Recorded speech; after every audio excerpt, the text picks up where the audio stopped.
Okay, this is Module 4, and in Module 4 we're going to be talking about assimilation and starvation. You know, you could be eating to your heart's content, and you could be eating thousands and thousands of calories a day, but you can still be starving on a nutritional level. And that's because most of the foods we eat today are nutritionally barren. They don't have the specific nutrients our body needs, or we're not able to digest and assimilate those nutrients. So if the food you're eating doesn't have the specific nutrients you need, or you're not able to digest and assimilate those nutrients, that means that the nutrients are not getting into the cells of your body. And if they're not getting into the cells of your body, you're starving at a cellular level.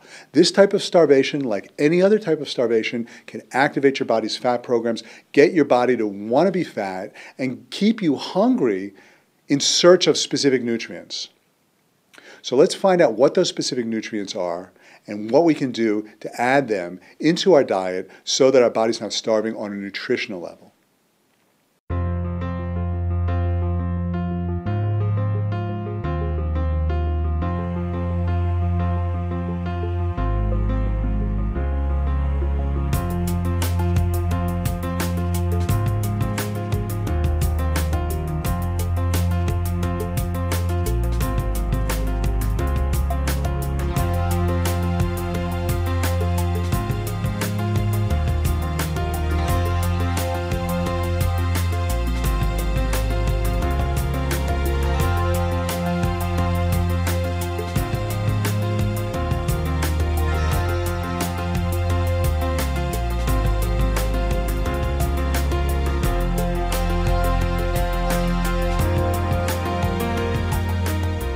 It doesn't count unless it enters your cells.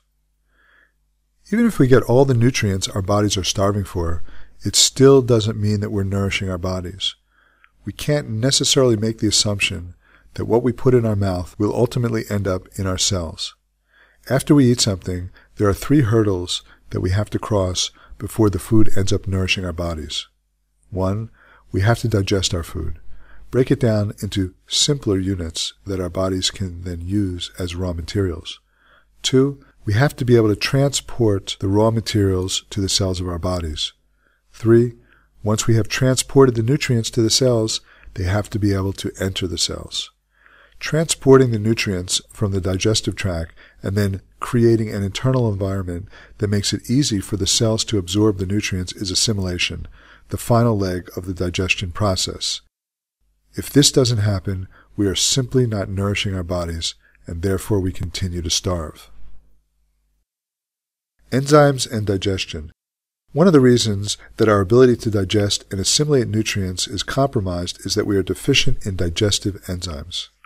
An enzyme is a specific type of protein that helps speed up chemical reactions.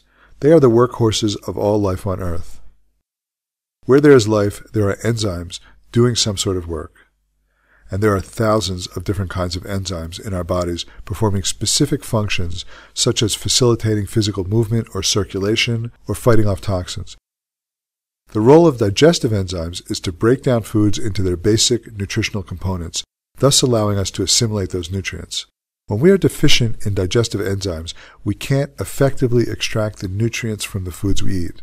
Consequently, it requires larger quantities of food to nourish our bodies because we are getting less nutrition from our food. There is a strong link between a lack of digestive enzymes and obesity. And here are several reasons why we might be deficient. 1 is processing. We have destroyed the enzymes in our food or made them unavailable. Live, biologically active foods contain digestive enzymes. It's these enzymes that cause a fruit or a vegetable to ripen. When we eat foods that contain live, active enzymes, our bodies use these enzymes in conjunction with the body's enzymes to ensure the most complete digestion possible. However, heating and processing foods destroys the digestive enzymes in the foods themselves, forcing our bodies to produce more of their own, if our bodies are able. Modern farming methods, pesticides, herbicides, chemical fertilizers, and irrigation lower the amount of biologically active digestive enzymes in food. Nearly all the food we eat today is either completely devoid of or severely lacking in live digestive enzymes. As a result, the body is forced to rely solely on its own ability to produce the enzymes necessary for digestion. This places undue stress on our pancreas, which produces digestive enzymes. And to add insult to injury, other systems of our body compete for these enzymes. The immune system, for example, uses enzymes to digest foreign bodies that it encounters in our bloodstream. This combination, no digestive enzymes in our food, and the demands from our immune system for enzymes that our bodies must manufacture, leave us chronically deficient in digestive enzymes. Another reason is temperature. Besides the fact that cooking foods destroys biologically active digestive enzymes, when we eat foods that are hotter than our body's temperature, our body's digestive enzymes become inactive. Our enzymes were designed to be active at or around our body's temperature. Hot foods are usually eaten at temperatures much hotter than our body's temperature, resulting in a digestive quandary of toxic decay in our intestines and a need for much more food to get the nutrients we require. And then there's mental and emotional stress. Stress diverts the body's energy and blood flow away from digestion, lowering the body's effectiveness at producing digestive enzymes. Digestion is less complete when we are in a state of chronic stress. Good bacteria, microbes, and digestion. Another reason our digestion and assimilation is compromised is because our intestines are lacking in friendly bacteria and digestive microorganisms. Many years ago, the soil in which our food was grown was rich in plant-based microbes that are essential for effective digestion and assimilation of nutrients, as well as the removal of toxic waste in our digestive tracts. Pesticides, herbicides, and fertilizers kill these bacteria. Over-farming drains the soil of nutrients and bacteria without effectively replenishing them. We then destroy the remaining beneficial microorganisms with cooking and processing. Antibiotics and chlorinated water destroy the microorganisms and friendly bacteria in our digestive tracts too. Because the foods have been stripped of beneficial bacteria, we never get a chance to replenish them. As a result, our stomachs and our intestines get repopulated with unhealthy bacteria and fungi like yeast and candida instead. These types of fungi cause wheat and sugar cravings to satisfy their own food requirements. Not only are we severely inhibiting our ability to digest and assimilate nutrients, we are getting unnecessary junk food cravings as well. After finishing a course of antibiotics, for example, you should take large doses of probiotics to replenish your intestinal tract with friendly bacteria. Otherwise, your intestines will be repopulated with yeast, fungi, parasites, and unfriendly bacteria. Food combining and digestion. The diet our ancestors ate prior to the agricultural revolution did not have any grains or dairy products. Combining grains and dairy products with meat products causes another digestive hurdle.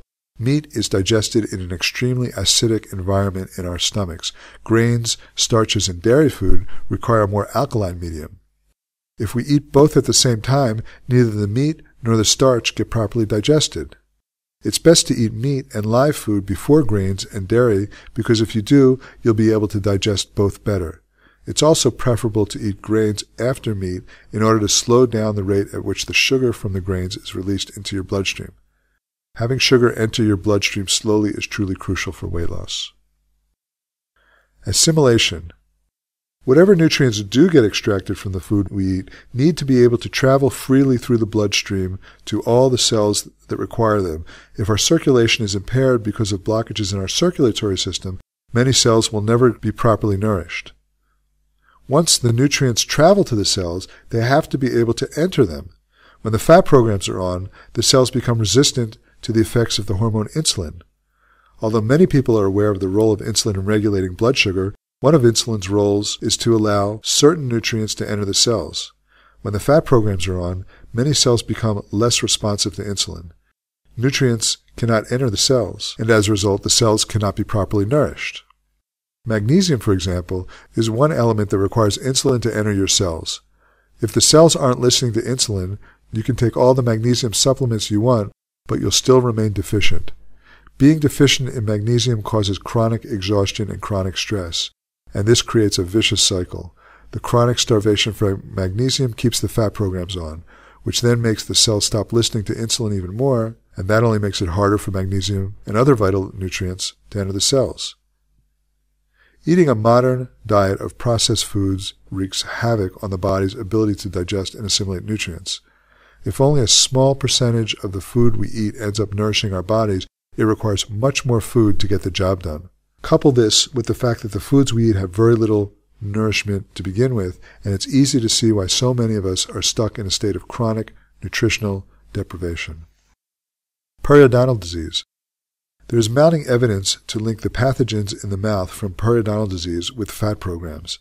It may be no coincidence that a very large percentage of obese individuals also suffer from this ailment. These pathogens ultimately spread into our digestive tract, killing our beneficial bacteria and compromising our absorption of nutrients. It's a good idea to get your teeth cleaned once a month for the first 6 months of your transformation. Also, try to take good care of your teeth by brushing and flossing frequently. There are also toothpastes available that have probiotics in them. I highly recommend using this sort of toothpaste, as this will help fight off pathogens and improve the positive bacteria cultures in the mouth.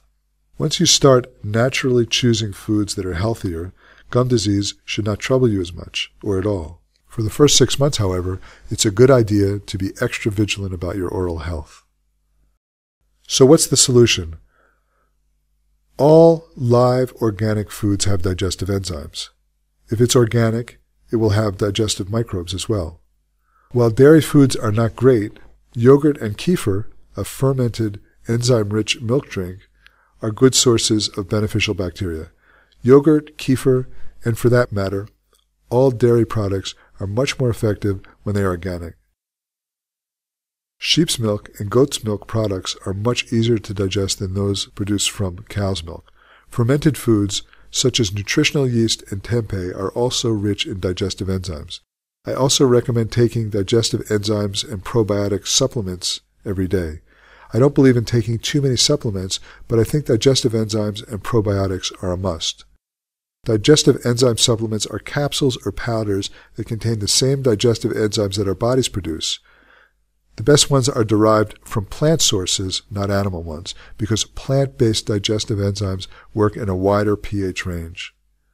You can take the capsules with meals, and you should try to take them at least once a day. A good thing to do is to make a habit of having them with your breakfast every day. You can also open the capsules and sprinkle them directly on the food. This will give the enzymes a chance to pre-digest the food before you've eaten it. Probiotics are capsules and powders that are a combination of beneficial bacteria and digestive microbes. Probiotics can also turn off the fat programs by decreasing the amount of pro-inflammatory cytokines. Try to find a probiotic that has a large assortment of bacteria and digestive microbes. Digestive microbes are sometimes called homeostatic soil organisms, or HSOs, or soil-based organisms, SBOs. Probiotics should be taken on an empty stomach first thing in the morning. Other forms of starvation. Chronic dehydration, starving for water. Water covers over 70% of the planet, and our bodies are supposed to be made of at least 70% water as well. Water is essential for life. Most of us would only be able to survive 3 days without water before dying of thirst. It's estimated that as much as 75 to 80% of the population is in a state of chronic dehydration. And chronic dehydration is a stress that activates the fat programs. We often mistake dehydration for hunger, so many times we actually eat because we are thirsty. Dehydration also frequently manifests as cravings for sweets and soft drinks, the very things we should avoid when losing weight.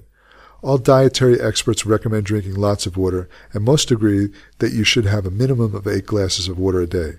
Some experts believe you should drink 1 ounce of water for every 2.2 pounds of your body. That means that if you weigh 176 pounds, you should drink 80 ounces of water, or 10 glasses a day.